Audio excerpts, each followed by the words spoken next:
Hi, hello friends and neighbors. எல்லாருக்கும் வணக்கம். Hope you are doing well.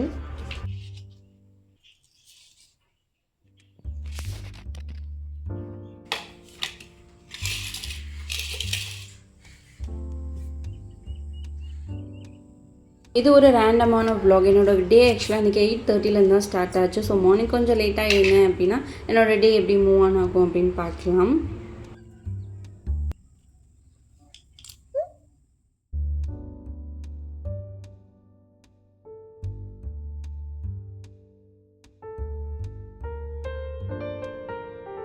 So என்னோடய டே இவ்வளோ லேட்டாக ஸ்டார்ட் ஆகுமா அப்படின்னா it depends upon my baby sleep. Because அவங்க சம்டைம்ஸ் ஏர்லி மார்னிங் ஒரு 2:30 மார்னிங் 5:30 ஆர் 6:30 வரைக்கும் கூட முழிச்சிட்ருப்பாங்க. ரொம்ப கிராங்கியாக இருக்காங்க அப்படின்னா அந்த மாதிரி டைமில் அவங்க தூங்கும் போதே நானும் தூங்கிப்பேன் அப்படின்றதால கொஞ்சம் லேட்டாகவே எழுந்துச்சு என்னோடய ஒர்க்லாம் வந்து கண்டினியூ பண்ணுவேன்.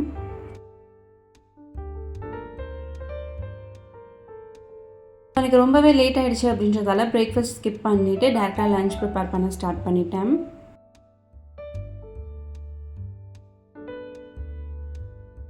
ஸோ இந்த மாதிரி லேட் டேஸ் அப்படின்னாலே நான் கண்டிப்பாக கண்ணை மூடிட்டு ப்ரிப்பேர் பண்ணுற ஒரு ஃபுட் ஒரு ரெசிபீஸ் அப்படின்னா கண்டிப்பாக ரசம்.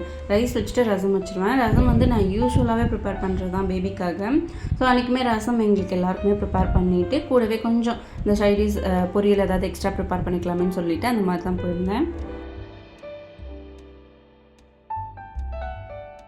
சவுச்சவில் கூட்டு ரெடி பண்ணிட்டேன் அண்ட் கூடவே காலிஃப்ளவரும் இருந்தது. ஸோ 65 மாதிரி ரெடி பண்ணிக்கலாமேன்னு சொல்லிவிட்டு அண்ட் எனக்கு தெரிஞ்ச மெத்தடில் ஒரு சில இன்க்ரீடியன்ஸ் மட்டும் ஆட் பண்ணி மேரினேட் பண்ண வச்சுட்டேன்.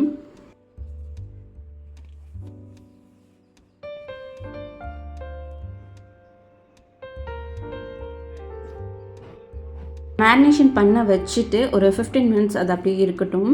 நான் இந்த பெட்ஷீட் பெட்ஸ்ப்ரெட் இதெல்லாமே சேஞ்ச் பண்ணல, டஸ்ட் பண்ணாமல் அப்படியே இருந்தது.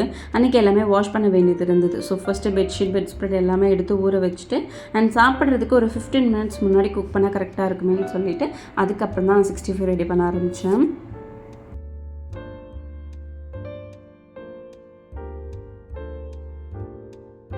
என்னோட 65 இப்படி தான் இருந்தது. ப்ராப்பராக நான் எந்த மேரினேஷன் அந்த மாதிரி ஃபாலோ பண்ணல. பட் டேஸ்ட் வைஸ் சூப்பராகவே இருந்தது. ஸோ ரொம்ப கம்ஃபர்டபுளான ஃபுட் அப்படின்னா ரசம் கூடவே நிறைய பொரியல். ஒரு சில டைம் ரசம் மட்டும் வச்சுட்டு எக் பொரியல் மாதிரி ரெடி பண்ணிப்பேன். பட் அன்றைக்கி காய்கறிலாம் கொஞ்சம் நிறையவே இருக்குது அப்படின்னு சொல்லிட்டு நான் எக் பாயில் பண்ணி எடுத்துக்கிட்டேன்.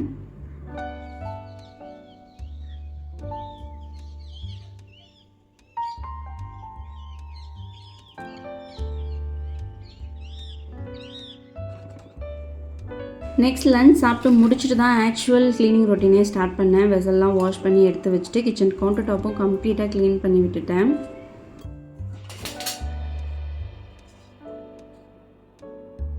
யூஸ்வலாக குக் பண்ணும்போதே side by side cleaning routine பண்ணிப்பேன். அன்றைக்கி வந்து லேட் ஆகிடுச்சு அப்படின்றதால எல்லாமே பல்காக பண்ணதால ரொம்ப டயர்ட் ஆகிடுச்சு. ஸோ பேபிக்கு பால் காய வச்சுட்டு அண்ட் எனக்குமே ஒரு டீ போட்டுட்டு side by side gas stove மட்டும் க்ளீன் பண்ணிட்டு இருந்தேன்.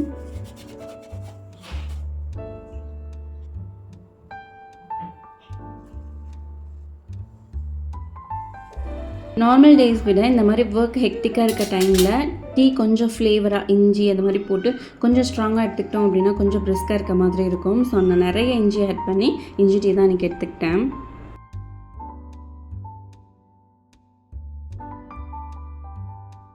Gas stove evening and morning கம்ப்ளீட்டாக 2 டைம்ஸ் நல்லா கிளியர் பண்ணி விட்டுருவேன். பட் அதுக்கு முன்னாடி என்னென்ன குக் பண்ணுற ஒர்க் இருக்கோ அது எல்லாமே குக் பண்ணிக்கிறது, பால் காய வைக்கிறது, டீ வைக்கிறது எல்லா ஒர்க்கும் ஃபினிஷ் பண்ணதுக்கப்புறம் கேஸ் ஸ்டவ் கிளியர் பண்ணி வச்சிட்டோம் அப்படின்னா கொஞ்சம் நீட்டாக இருக்கும்.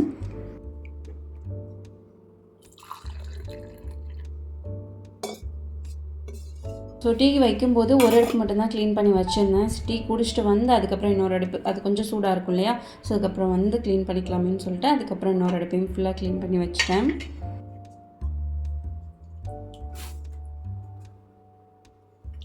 ஆக்சுவலாக அன்றைக்கி ஈவினிங் அம்மா வீட்டுக்கு போகிறதா பிளான் இருந்தது. ஸோ அதனால தான் மார்னிங்லேருந்து கொஞ்சம் கொஞ்சமாக க்ளீனிங் ஒர்க்கும் சைட் பை சைட் பண்ணி வச்சிட்ருக்கேன். ஏன்னா ஊருக்கு போனோம் அப்படின்னா ரிட்டர்ன் வர்றதுக்கு கண்டிப்பாக 1 வீக் மேலே ஆகிடும்.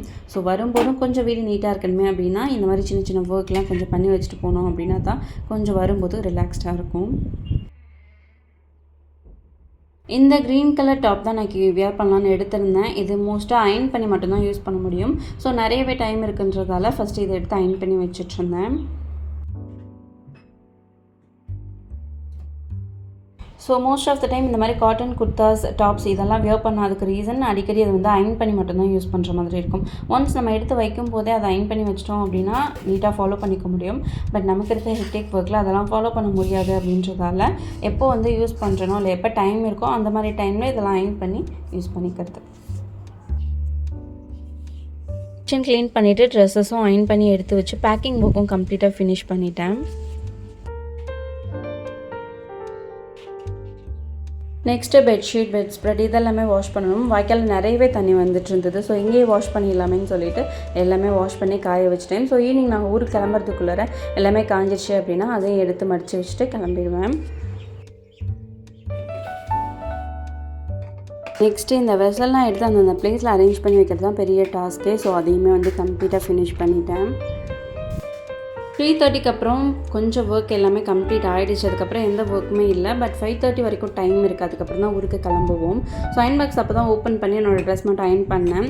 ஸோ பேபியோட ட்ரெஸ்ஸஸ் கொஞ்சம் இருக்குது. ஸோ நிறையவே டைம் இருக்குது அப்படின்றதால பேபியோட ட்ரெஸ்ஸஸும் கொஞ்சம் எடுத்து அயன் பண்ணி வச்சுட்ருந்தேன். 5:30க்கு அப்புறம் அப்படியே அம்மா வீட்டுக்கும் கிளம்பிட்டோம். வரும்போது ஒரு ஷாப்பில் ஜூஸ் குடிச்சிட்டு அப்படியே வீட்டுக்கு தேவையான ஃப்ரூட்ஸும் கொஞ்சமாக வாங்கிட்டு அம்மா வீட்டுக்கும் வந்தாச்சு. So that's all about this video. என்னோட வீடியோஸ் உங்களுக்கு பிடிச்சிருந்துச்சு அப்படின்னா ப்ளீஸ் கீப் வாட்சிங் அண்ட் சப்போர்ட்டிங் மீ. நெக்ஸ்ட் ஒரு இன்ட்ரெஸ்டிங்கான வீடியோவில் பார்க்கலாம். பாய். White lace on the outside, satin